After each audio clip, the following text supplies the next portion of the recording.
దేవుని విషయంలో దేవుడు చేసిన సహాయాన్ని బట్టి దేవుడు అంటాడు అక్కడ, ఆమె దేవుడు ఏం చేశాడో చెప్తుంది, యెహోవా దయ వలన నేను ఒక కుమారుని మనుషులు సంపాదించుకోవటం అని అంటే కుమారుడు కానీ కుమార్తె కానీ అది ఎవరి వలన అంటే దేవుడే. దేవుడు లేకుండా ఏది కూడా మనము దేన్ని కూడా సంపాదించలేము అనే మాట ఇక్కడ తెలియజేస్తా ఉంది. అందుకనే మరి జ్ఞాని అయిన సొలొమోను మహారాజు ఒక మంచి మాట తెలియజేస్తారు. 127వ కీర్తన. మనం ఎందుకు ఇట్లా దేవుడిని స్తుతించడానికి దేవుని సన్నిధిలో మనం కూరుకున్నామంటే, కుటుంబ పక్షంగా దేవుడు చేసిన మేలు ఏంటి అని అంటే 127వ కీర్తనలో 3వ చరణంలో 3 నుంచి అంటాడు, గర్భఫలము యెహోవా ఇచ్చు బహుమానము అంటాడు. మహాపరిశుద్ధుడా, ప్రేమ కలిగిన తండ్రి, కృప కలిగిన దేవ, మీరు కుటుంబ పక్షంగా బిడ్డల పక్షంగా మీరు చేసినటువంటి మేలును బట్టి నీకు వందనాలు చెల్లిస్తూ కృతజ్ఞతగా నాయన ఈ దినము మేమందరం కలిసి నీ నామాన్ని ఘనపరుస్తూ మీరు చేసిన మేలును ఉపకారములు తలపోసుకుంటూ కృతజ్ఞతలు తెలియచేయటకై చేరి వచ్చిన బిడ్డలను బట్టి కూడా వందనాలు చెల్లిస్తున్నాం. కొద్దిసేపు నీ లేఖనాల్లో నాయన మీరు మా కొరకు దాచి ఉంచిన మేలులు వాటిని మేము అనుభవించటకు పొందుకుంటకు మా బిడ్డలకు అన్వయింపు చేయుటకు సహాయం దయచేయమని యేసునామమున ప్రార్థించి అడిగి వేడుకుంటున్నాము తండ్రి.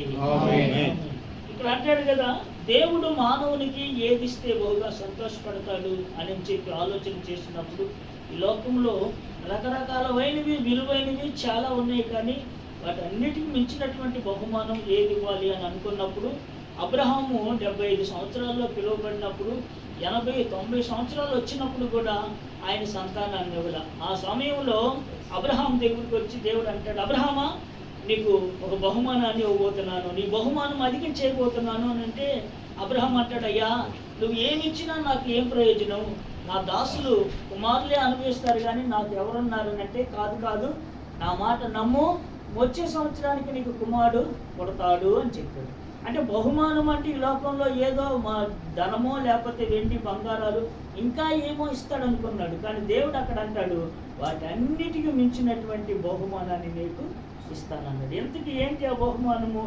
ఆ బహుమానాన్ని ఇక్కడ సొలొమోను మహారాజు ఏమంటాడంటే గర్భఫలము అని. అంటే గర్భఫలము ఎవరి వల్ల? అది డాక్టర్ వల్ల అయ్యేది కాదు, భార్య వల్ల భర్త వల్ల అయ్యేది కాదు, వాళ్ళు అనుకుంటే ఇచ్చేది కాదు, అది దేవుడు అనుకోవాలా, వారికి అనుగ్రహించాలా. అందుకనే దీన్ని ఒక ఫలంతో పోల్చాడు. లోకములో శ్రేష్టమైన ఫలాలన్నీ ఉన్నాయి, వాటి అన్నిటికీ మించిన ఫలము గర్భఫలము, అది దేవుడిచ్చు బహుమానము అంటాడు.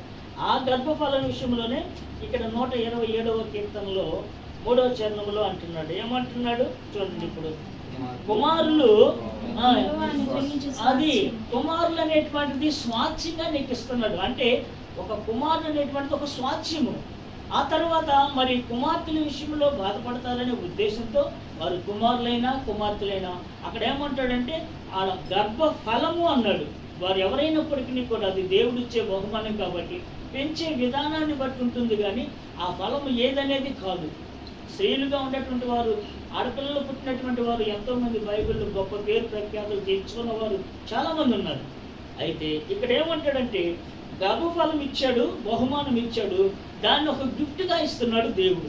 ఇచ్చినటువంటి గిఫ్ట్ను మనం ఎలాగ భద్రంగా కాపాడుకుంటామో, దేవుడు ఇచ్చినటువంటి ఈ బిడ్డలను లేకపోతే కుమారుని కానీ కుమార్తెని కానీ అది ఎలా మనం దాన్ని మరి భద్రపరచుకోవాలి, ఎలా కాపాడుకోవాలి అనే దాని విషయంలో చూడండి. చాలా కాలం తర్వాత సంతానం లేకపోతే దేవుడు మాట్లాడాడు. అది చూడండి, న్యాయాధిపతుల గ్రంథము 13వ అధ్యాయం. వాళ్ళు చాలా కాలం పాపం బిడ్డలు లేనప్పుడు దేవుడు వారితో మాట్లాడితే అప్పుడు భార్య ఉంటుంది, భర్త లేడు అక్కడ. అయ్యా నాకు దేవుని దూత నాకు ప్రత్యక్షమై ఇలా చెప్పాడు, నీకు గర్భం ధరిస్తావు, కుమారునికి అంటావు అన్నప్పుడు అప్పుడు ఆ మాట భర్త కూడా నమ్మిన తర్వాత వారిద్దరూ కూడా దేవుని సన్నిధికి వచ్చి 13:8 వాళ్ళు అంటారు. చూడండి ఏమంటున్నారు 13.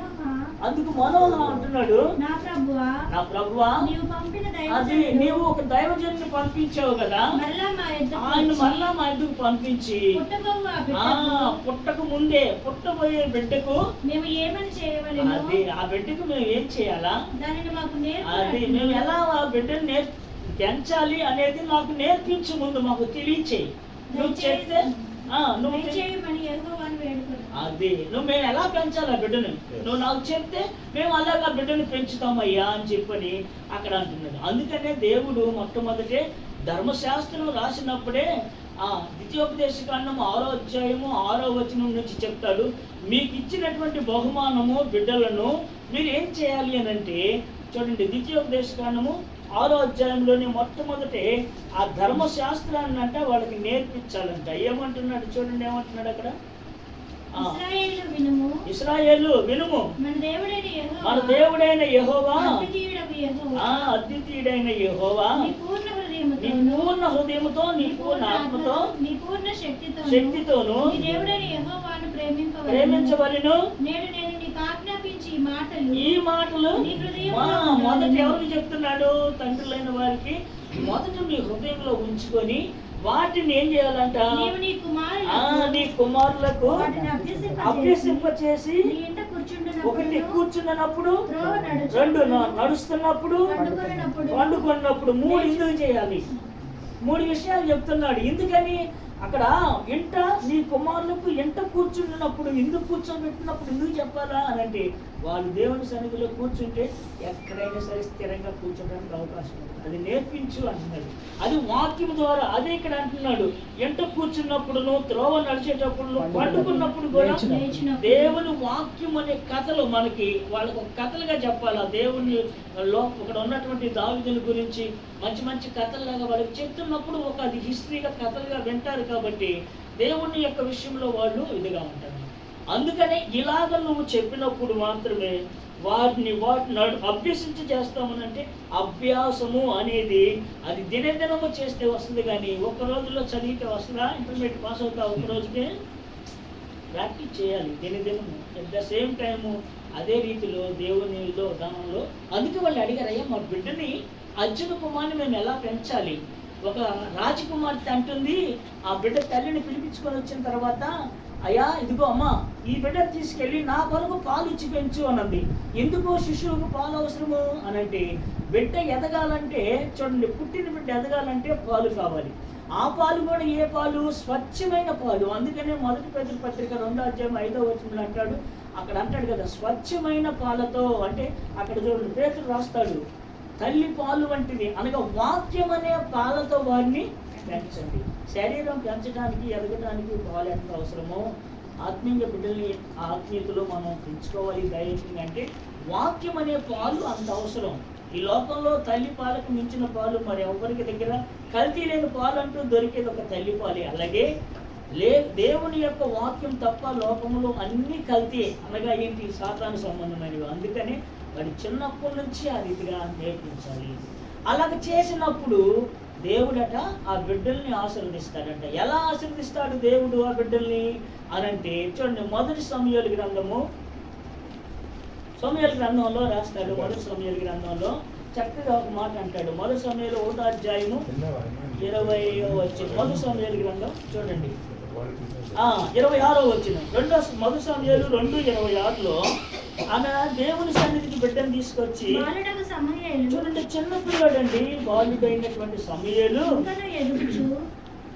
ఇంకనూ ఎదుగుచూ ఉండగా, అది ఎప్పుడైతే బిడ్డ దేవుని సన్నిధిలో ఎదుగుతూ ఉంటాడో అప్పుడు దేవుని దయందును మనుషుల దయందును అది.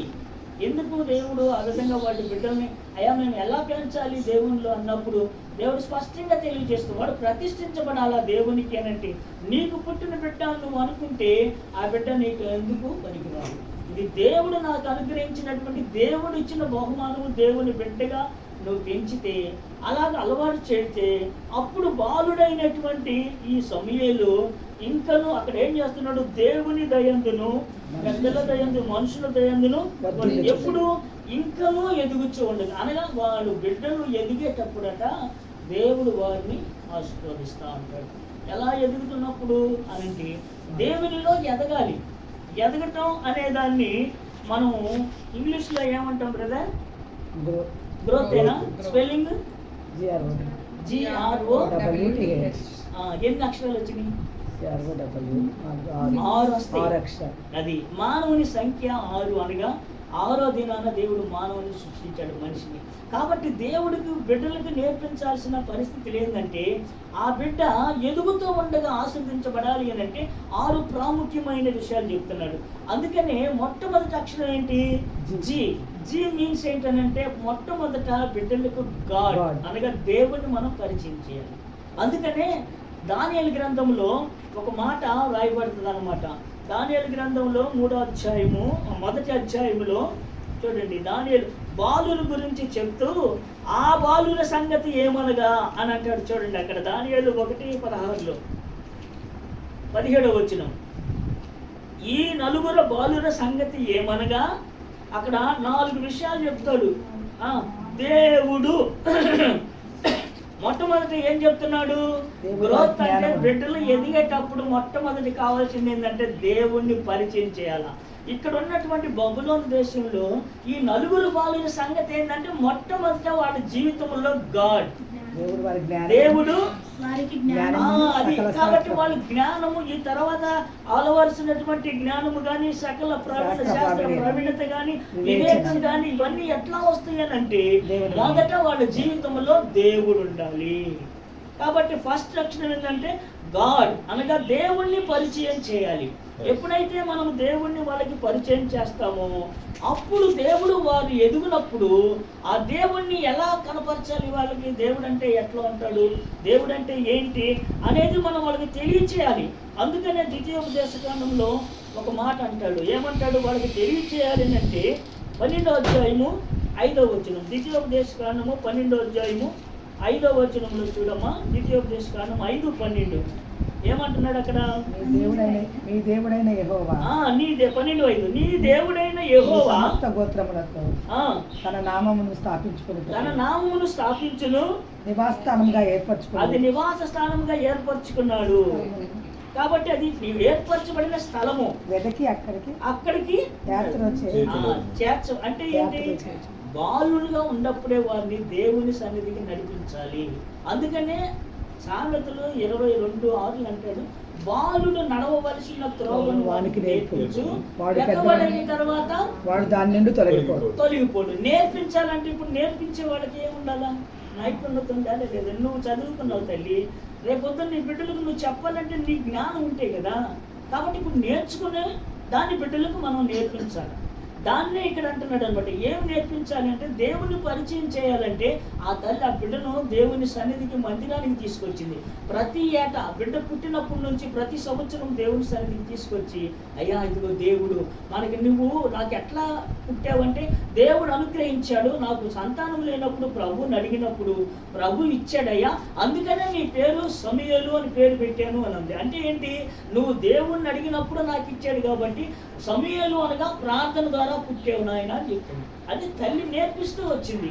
అలాగున మొట్టమొదట మనము దేవుణ్ణి పరిచయం చేయాలి. అనగా ఆ బాలుల సంగతి ఏంటంటే బాల్య దశలో మొట్టమొదట దేవుణ్ణి పరిచయం చేయాలి. ఎట్లా పరిచయం అవుతారు? ఆ బిడ్డని మనము మందిరానికి తీసుకువెళ్ళాలంటే ముందు తల్లి తండ్రిగా మీరు వెళ్ళాలి మందిరానికి వెళ్ళకుండా వాడిని ఎట్లా, ఎప్పుడైతే మందిరానికి మనం అలవాటు చేస్తామో స్కూల్కి చక్కగా వెళ్తాడు, స్కూల్లో వరకు. మన దేవుని సన్నిధిలో కూర్చోలేకపోతే స్కూల్లో కూర్చోలేరు. అందుకని అంటున్నాడు మొట్టమొదట ఆ బాలుల సంగతి ఏమనంటే ఫస్ట్ వాళ్ళ జీవితంలో గాడ్, దేవుణ్ణి తల్లి పరిచయం చేసింది, తండ్రి పరిచయం చేశారు.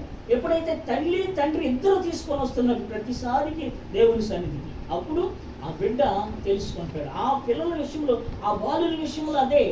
చూడండి 4వ అధ్యాయం లోకసువార్త 16 అంటాడు, ప్రతి దినము తన వాడుకు చొప్పున, యేసుప్రభు చిన్నపిల్లవాడిగా ఉన్నప్పుడు తన వాడుకు చొప్పున సమాజ మందిరమునకు వెళ్ళి చెవుని అనగా దేవుని సన్నిధికి, మందిరానికి వెళతా వచ్చాడు. లోక 4:16.